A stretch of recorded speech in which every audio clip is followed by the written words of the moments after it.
tip here. I just used the roll cage from a go-kart to modify my stock exhaust. Now, the only thing stock on my exhaust is the flange, actually. Don't mind the butchery weld job with a double flange thing going on there. Looks nice. It's airtight.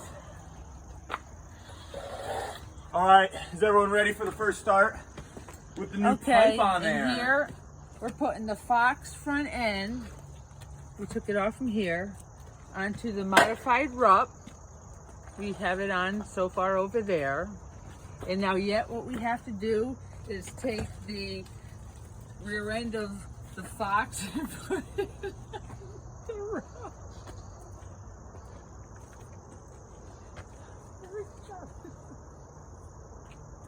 Sorry, wait a minute. So how'd I do?